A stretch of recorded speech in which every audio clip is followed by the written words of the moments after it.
Bihar police में constable बनने का सपना है तो 2026 के लिए ये रही पूरी गाइड। चलिए सीधे मुद्दे पर आते हैं और जानते हैं कि इस मंजिल तक पहुंचने के लिए क्या क्या करना होगा। ये लाइन सिर्फ कहने के लिए नहीं है, ये पुलिसिंग की एक बड़ी सच्चाई है।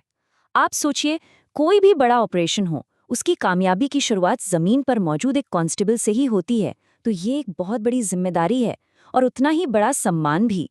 तो सबसे पहले ये समझना जरूरी है कि एक कांस्टेबल की भूमिका असल में होती क्या है और समाज के लिए इसका क्या महत्व है। कांस्टेबल वो पहला इंसान है जिससे कोई भी आम नागरिक मदद के लिए मिलता है। मतलब सड़कों पे कानून का असली चेहरा वही है। पुलिस और समाज के बीच जो भरोसे की कड़ी है ना, उसे यही लोग जोड़ते हैं। एक कांस्टेबल की जिम्मेदारियां बहुत अलग अलग तरह की होती हैं। दिन रात अपने इलाके में गश्त करने से लेकर भीड़ को संभालने तक, किसी जांच में मदद करने से लेकर जरूरी जगहों की सुरक्षा पक्की करने तक, ये एक बहुत ही एक्शन से भरी हुई भूमिका है। चलिए अब बात करते हैं पात्रता की। मतलब इस पद के लिए कौन कौन योग्य है, ये जानना सबसे पहला और सबसे जरूरी कदम है। तो देखिए, योग्यता की 2 खास शर्तें हैं। पहली तो ये कि किसी भी मान्यता प्राप्त बोर्ड से 12वीं पास होना जरूरी है, और दूसरी, जनरल कैटेगरी के लिए उम्र 18 से 25 साल के बीच होनी चाहिए। हाँ, एक बात और, जो आरक्षित श्रेणियां हैं, उन्हें नियमों के हिसाब से उम्र में छूट भी दी जाती है। अगर ये शर्तें पूरी होती हैं तो बहुत बढ़िया। अब आगे बढ़ते हैं और उस 5 चरण वाले रोड मैप को देखते हैं जो मंजिल तक ले जाएगा। इस पूरी प्रक्रिया में 5 अहम पड़ाव हैं। सबसे पहले लिखित परीक्षा, फिर आता है फिजिकल स्टैंडर्ड टेस्ट यानी पीएसटी, उसके बाद फिजिकल एफिशिएंसी टेस्ट यानी पीईटी। इन सब के आधार पर बनती है फाइनल मेरिट लिस्ट और आखिर में होता है डॉक्यूमेंट वेरिफिकेशन। तो पहला पड़ाव है लिखित परीक्षा। ये सिर्फ एक क्वालिफाइंग स्टेज है, लेकिन इसे पार करना बेहद जरूरी है। तो आइए जरा इसके सिलेबस पर नजर डालते हैं। सिलेबस में अगर देखें तो सबसे ज्यादा वजन जनरल नॉलेज का है, पूरे 35%। उसके बाद जनरल साइंस और मैथ्स, दोनों 20-20% के हैं। तो इससे एक बात तो साफ है कि तैयारी का मुख्य फोकस इन्हीं विषयों पर रखना होगा।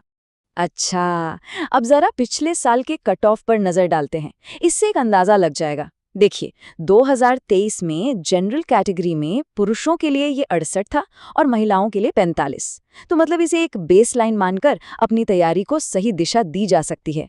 लिखित परीक्षा के बाद आता है फिजिकल फिटनेस टेस्ट, और ये बहुत ज्यादा जरूरी है क्योंकि यहाँ जो नंबर मिलते हैं वो सीधे मेरिट लिस्ट में जुड़ते हैं।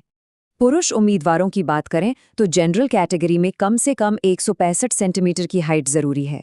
इसके साथ ही 1.6 किलोमीटर की दौड़ 6 मिनट में, 4 फीट की ऊंची कूद और 16 पाउंड का गोला 16 फीट तक फेंकने का लक्ष्य पूरा करना होता है। वहीं महिला उम्मीदवारों के लिए सभी वर्गों में कम से कम 155 सेंटीमीटर की हाइट और 48 किलोग्राम वजन होना चाहिए। उन्हें 1 किलोमीटर की दौड़ 5 मिनट में, 3 फीट की ऊंची कूद और 12 पाउंड का गोला 12 फीट तक फेंकना होता है। अब बात करते हैं नौकरी और भविष्य की। मतलब इस पद के साथ कैरियर, सैलरी और आगे बढ़ने के क्या मौके जुड़े हैं। एक कांस्टेबल का मासिक वेतन सारे भत्ते मिलाकर लगभग 33,000 से 38,000 रुपए के बीच होता है। ये एक अच्छी और स्थिर आय है जो समाज की सेवा करते हुए एक सुरक्षित जीवन जीने में मदद करती है। इस नौकरी में करियर ग्रोथ का एक बहुत ही साफ रास्ता है।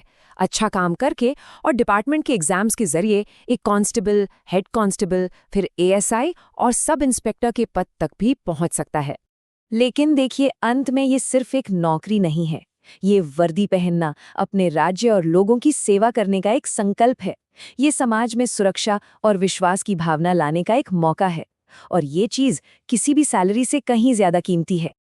तो इस पूरी जानकारी के बाद सवाल अब सिर्फ एक ही बचता है, क्या बिहार की सेवा के लिए इस चुनौती को स्वीकार करने और खुद को समर्पित करने का जज्बा है?